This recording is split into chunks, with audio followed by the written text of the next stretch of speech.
BX1 +. Toujours plus d'actu. Voilà, c'est la page culture qui commence maintenant. On va prendre 5-6 minutes pour parler d'Aurore Dupin. Aurore Dupin, en réalité, c'est George Sand. Vous la connaissez probablement sous ce nom-là. Elle est au cœur d'une bande dessinée qui s'appelle George Sand, Ma vie à Nohant. On est avec la scénariste de cette bande dessinée. C'est la bruxelloise Chantal van den Heuvel qui est avec nous. Bonjour Chantal van den Heuvel. Quand vous pensez à George Sand, vous avez quoi qui vous vient immédiatement comme image à l'esprit?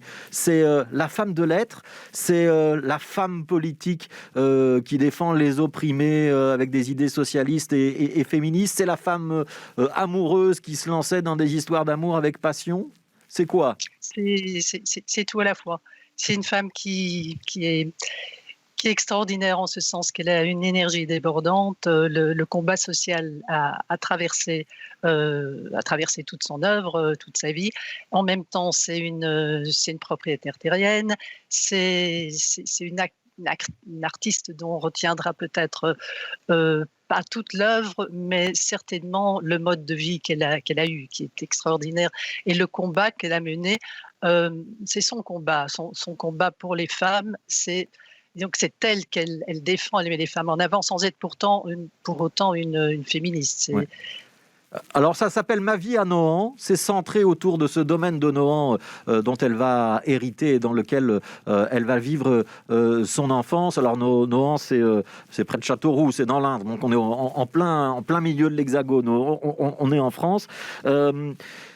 Ça commence, votre scénario, il commence par une scène, c'est pas un divorce, mais c'est un procès. Et l'enjeu pour George Sand à l'époque, c'est de récupérer Nohant et que ce soit pas son mari qui garde la propriété. Et de récupérer ça veut dire l'attachement à cette terre. Ouais. Elle veut être libre parce que elle avait un mari de son époque, un mari à l'ancienne, qui décidait des mesures à prendre dans son domaine, qui ne respectait pas son travail, qui était un ivrogne. Donc il y avait une vraie mésentente qui a duré des années et qui s'est clôturée en effet par le fait qu'elle voulait récupérer son domaine que son mari gérait très mal par ailleurs. Ouais. Alors c'est important parce que vous prenez le prisme effectivement de nous raconter George Sand, mais en partant du lieu.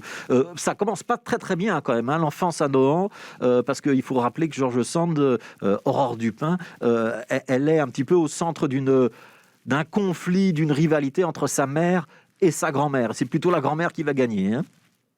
C'est la grand-mère qui gagne, mais c'est surtout que ce conflit, elle est tiraillée entre deux modes de vie, deux modes d'expression, l'un aristocratique par sa grand-mère, l'autre plébéien par sa mère, et elle est au sens propre tiraillée entre les deux. C'est ce qui va être aussi la condition quelque part de sa liberté, parce que sa mère va partir, va retourner sur Paris. Bon, il y aura des allers-retours, hein. Et la grand-mère, lorsqu'elle sera adolescente, lorsque Georges, qui s'appelle pas encore Georges à l'époque, sera adolescente, elle va mourir, la laissant quasi libre de ses mouvements, si ce n'est qu'Aurore a un précepteur avec qui elle fait des tournées dans les campagnes, elle l'aide à soigner le peuple, elle fait tout ça les paysans, tout ça à un âge où elle est censée avoir elle a des responsabilités, elle est censée avoir un mode de vie plus strict, le mode de vie d'une jeune fille de 14-15 ans de l'époque, et ce n'est pas le cas. Elle est libre de ses mouvements, et je crois que j'ai donné beaucoup d'importance dans la BD à cette enfance et à sa jeunesse, parce que je crois vraiment que c'est ce qui explique cette affirmation, cette indépendance, et c'est vraiment un être qui est totalement indépendant. Oui, et on va la voir notamment se transvestir en homme pour que parfois les choses soient un petit peu plus faciles. Je voudrais qu'on parle un instant des dessins, si vous voulez bien, qui sont de Nina Jacquemin.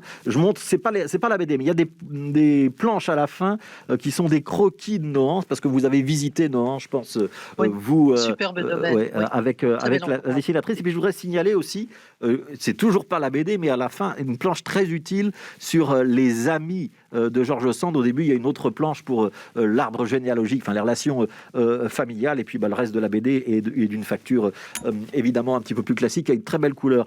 Je le signale. Je voudrais un instant qu'on s'arrête sur une particularité de votre travail, Chantal Van Den Havel. On vous avait reçu il y a quelques mois pour un livre sur Tolstoï. Et pareil, vous étiez parti des lieux. Enfin, les lieux occupaient une très très grande importance dans votre récit de la famille Tolstoï. Il y avait le récit aussi de la relation homme-femme. Donc on voit quand même qu'il y a des constantes dans votre œuvre. Est-ce que le lieu, c'est ce qui va faire l'écrivain? Dans le cas de ces deux auteurs, je crois, tous les deux ont cet attachement à la terre. Tous les deux, d'ailleurs, il va y avoir en 2022 une exposition Tolstoï-George Sand et leur lien à la nature qui va être co-organisée par les monuments nationaux français et les tenants du domaine de Tolstoï, Yasnaya Polniana en Russie. Donc les deux sont chevillés au sol. Ils ont l'amour du sol, de leur nature, de la vie paysanne, et ça se retrouve dans leur œuvre. Les deux, dans Guerre et Paix, la nature est présente, enfin la paysannerie est présente. Même chose chez George Sand, ça traverse son œuvre aussi. Les contes, toute la paysannerie est présente. Voilà, donc George Sand, ses amours, ses amitiés aussi. Vous croiserez Chopin, Musset et plein d'autres dans cette bande dessinée. Merci beaucoup, Chantal Van Den Havel.